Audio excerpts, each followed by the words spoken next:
I'm here with Reiss. I'm not sure if I pronounce it right. No, you're pronouncing it absolutely right. Okay, great. So you're a writer. Your latest book came out just this year. Yes. It's called Usability. You're a CEO of FedEx Group, AI chairman, and you're probably one of the most known UX speakers in the world, I believe. Well, that's probably going far, but yeah, people tend to come and listen to what I have to say, and that's that's always very gratifying. Yeah, we just heard your talk. It was awesome. Thank you. You have a really theater-like experience. Have you been doing theater as a young? Yes, I did. As a matter of fact, I was trained as a stage director in the United States, and I came to Denmark, where I've lived since 1976, as a director at the Royal Theatre. And so, yeah, I guess there was a certain degree of showmanship in me from from the beginning. It's fun to show off, but it's also a lot of fun to teach. And I think that when teaching is good, it's also entertaining, and that you tell stories and people remember the stories, and something will stick. So I try to make the lectures entertaining. And also when I was teaching at a business school in Madrid, it was just me and being myself and trying to get these business students to understand usability and design, and it worked. There were some fabulous people that came out of the program, and I was very gratified that I had contributed to their success. Yeah. So how have you come from being an actor and director to being a UX specialist? Well, back when I was in high school in the United States, I was very geeky. I had a pen protector and crooked glasses, and put together with Band-Aids, and all my friends were in the math club, and the math club had access to a computer. And that was just really cool. And so I learned some very basic programming in a language called Fortran. And then when home computers came out in the 1970s, they were using BASIC. And I said, well, BASIC is just like Fortran. I know this stuff. So, just sort of as a hobby and to entertain myself, I started programming. I wrote the first Danish language adventure game for the Sinclair Spectrum back in 1984. I was still in the theater at the time, but my interest in computers has always been there. And then when multimedia came along in about 1988, I think that's when Macromedia 1 came out, or Director 1. I don't know, I just was born in 1988. Well, exactly. That's my problem. I'm an old man and I remember things for a long time. So back in 1988, 89, people were talking about multimedia. And nobody quite knew what to use multimedia for, but it was interesting anyway. And I was working in advertising at that time, in business-to-business communications. I said, wow, I got this multimedia thing down cold, because I know how computers think.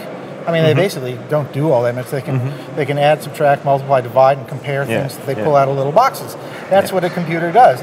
And I understood the presentation from the theater, and I understood the communication from the ad agency. So it all sort of came together. And throughout the early 90s, did a lot of, organized multimedia types of things that we were doing on disk and then on CD-ROMs. And then at one point, about 1998, somebody plunked a book down on my desk called Information Architecture for the World Wide Web and said, isn't this what you do? And I thought, wow, this is really cool. And it was written by some really, really smart guys who were librarians from the University of Michigan, Peter Morville and Louis Rosenfeld. And I was very inspired by the book, but I also realized that they were attacking this subject of building structure and building the links between pieces of content. They were approaching this from a library science point of view, and I had been doing it from a business point of view. So the next year, my own book came out called Practical Information Architecture, which was not well received by the library science community, but it sold a lot of copies to the business community. And I have since made my peace with the librarians, and I was also president of the Information Architecture Institute for several years. So that was very gratifying that the librarians discovered that maybe I wasn't quite as horrible as they thought, coming as I did from the business advertising side of things. Okay, great. You published several books. Your latest, Usability. Yes. Could you talk a bit of what's inside, why we should read it? My friend actually said, hey, you have to read it, indeed, and right after the crooks don't make the user think. So. Well, I love Steve Krug's book. I think that it's wonderful. I think that you don't want to make users think, but we as designers have to do the thinking for them. I have a frying pan. Yeah. It's a little bitty one for, just sort of like one sunny side up egg. And I thought, well, that's cool. I'll get that. And the handle is too heavy. So you can't actually put it on the stove. Oh. And there's no way I can make the handle lighter. I've tried to take it apart and see if there was something inside, but no, it's just a very light aluminum pan with a very heavy handle, so it flops over. You can't cook eggs. I mean, you could cook bricks maybe, but I don't eat bricks for breakfast. Yeah. This is the kind of thing that a user looking at a frying pan in a store would never think to test.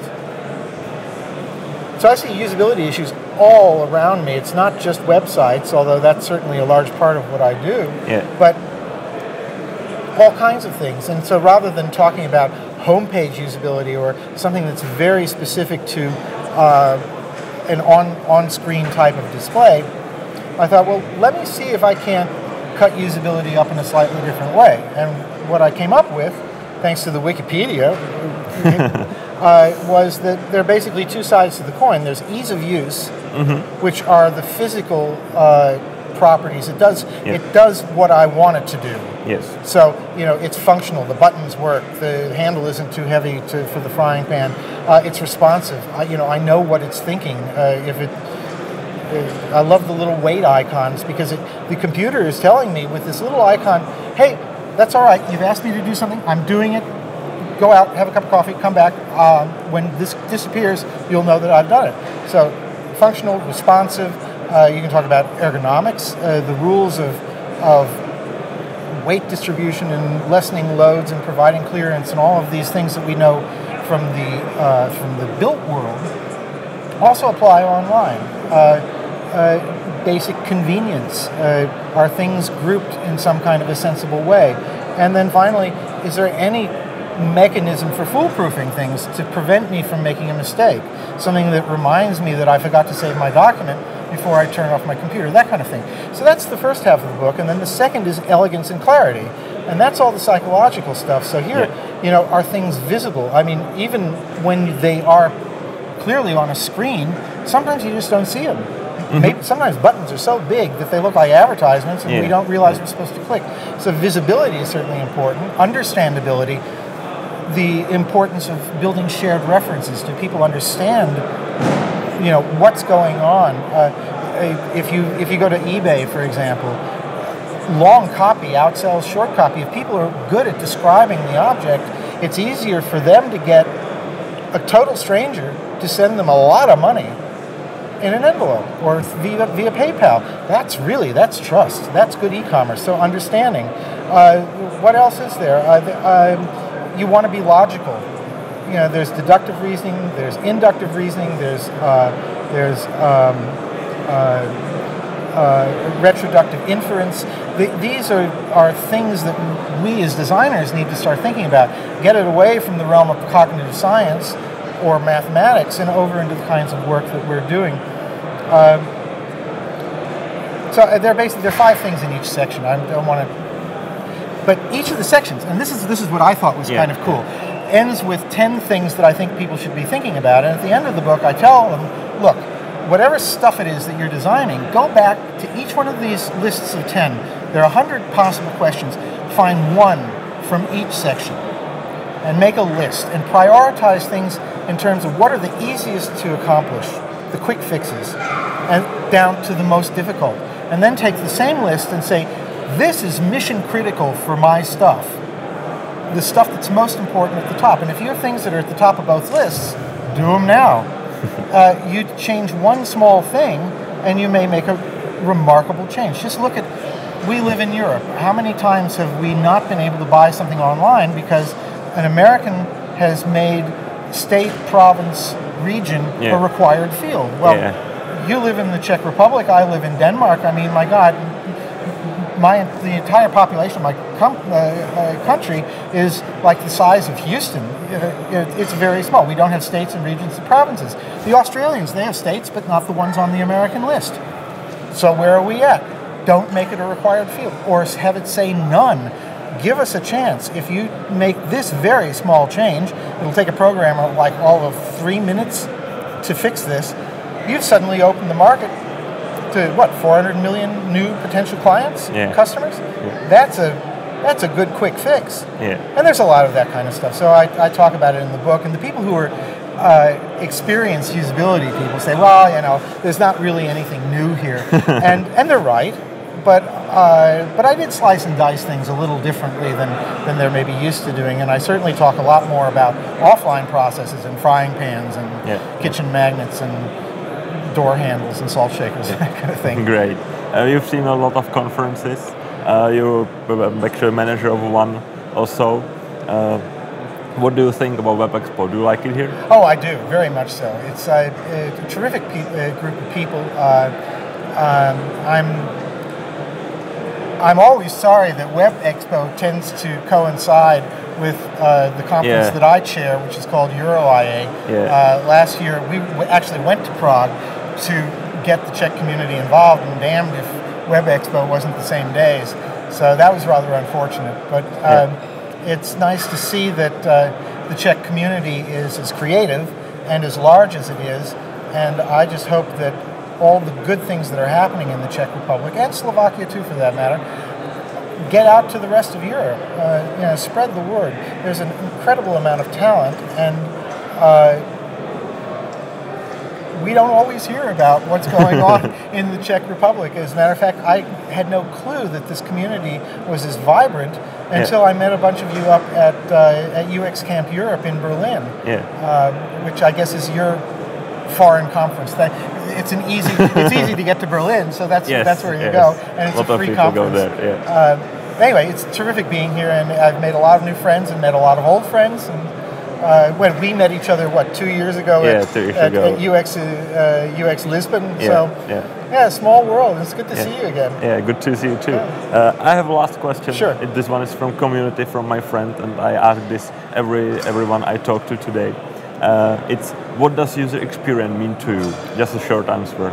Oh, I have no short answers. You know that. I'm sorry, I have no short answers. I know. I think that user experience is the sum of a whole bunch of interactions. And some of the interactions we can control, and those are the things that we can design. Some of the interactions are secondary. We go to a restaurant. We have an interaction with the waiter. We have an interaction with the sign in front of the restaurant. Can we find it?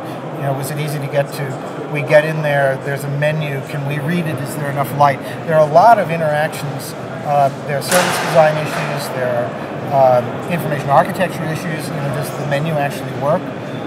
The secondary issues then would be, all right, did the chef prepare the food well, and did he buy good ingredients? And are the ingredients good because of something that happened on an Italian tomato farm? So there are things that are direct and indirect and sort of way out, things that we just can't control. Like, well, you can't control that it's going to rain. The weather does what the weather's going to do.